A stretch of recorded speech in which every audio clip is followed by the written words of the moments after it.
इस बीच आपको बता दें, पाकिस्तान कश्मीर के नाम पर किसी भी हद तक जाने को तैयार है। परमाणु हथियारों पर नजर रखने वाली अंतर्राष्ट्रीय संस्था Stockholm International Peace Research Institute ने अपना सालाना रिपोर्ट में खुलासा कर दिया। रिपोर्ट में कहा गया कि चीन और पाकिस्तान अपने न्यूक्लियर मिशन को तेजी से बढ़ा रहे हैं। सिप्री की ताज़ा रिपोर्ट में यह भी कहा गया है 1990 के दशक से शुरू हुआ परमाणु बमों का काम कम करने का सिलसिला थम गया है। खासतौर से चीन और पाकिस्तान में परमाणु बमों की संख्या ज़्यादा बढ़ी है, जो हिंदुस्तान के लिए बड़ी फिक्र है।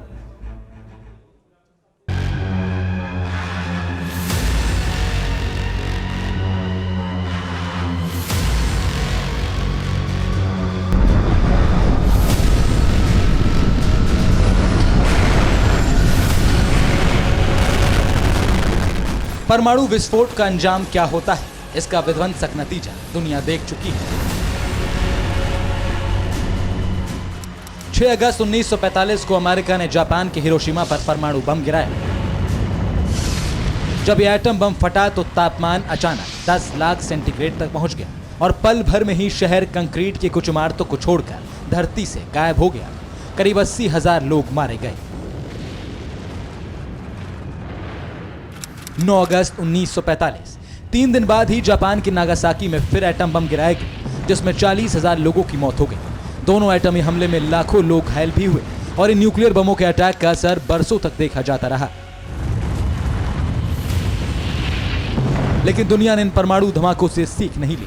कोरोना संकट से जूझ रही दुनिया अभी भी अपने परमाणु हथियारों की होड़ में लगी है। चीन, पाकिस्तान समेत दुनिया के तमाम देश परमाणु शक्ति बढ़ाने में लगे हैं। Swedish think tank Stockholm International Peace Research Institute यानी SIPRI के मुताबिक दुनिया में परमाणु हथियारों में कमी आने वाला ट्रेंड अब खत्म हो गया है और फिर से कई देश परमाणु हथियारों की संख्या बढ़ाने में लगे हैं। इनमें चीन और पाकिस्तान का नाम भी ऊपर है। रिपोर्ट में दावा है कि पाकिस्तान के पास भारत से ज्यादा न्यूक्लियर वेपन है, लेकिन भारत के परमाणु हथियारों के इस्तेमाल की क्षमता पाकिस्तान से कई गुना ज्यादा है। साल 2021 की शुरुआत में भारत के पास 156 न्यूक्लियर हथियार है, जो कि पिछले साल की शुरुआत में 150 थे। वहीं पाकिस्तान भी पिछले साल 160 के मुकाबले अब 165 पर पहुंच गया है।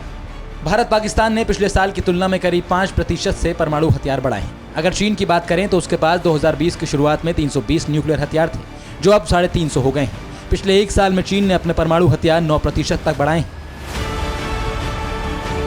वैसे SIPRI ने दुनिया के तमाम देशों की ताकत का आकलन किया है, लेकिन साउथ एशिया में बढ़ती न्यूक्लियर हथियारों की संख्या चिंता का विषय है। पिछले कुछ सालों में भारत का चीन और पाकिस्तान के साथ जिस तरह तनाव भरे हालात बने हैं, उससे भविष्य में न्यूक्लियर हथियारों के इस्तेमाल की आशंका बढ़ गई है, क्योंकि रिपोर्ट में भी कहा गया है कि भारत और पाकिस्तान न्यूक्लियर हथियारों के मामले में नई तकनीक को हासिल करने की कोशिश में है, ताकि एक दूसरे पर दबाव बना सकें।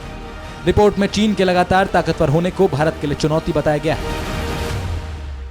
फिक्र आपकी, सोमवार से शुक्रवार रात 9 बजे सिर्फ TV9 भारतवर्ष पर।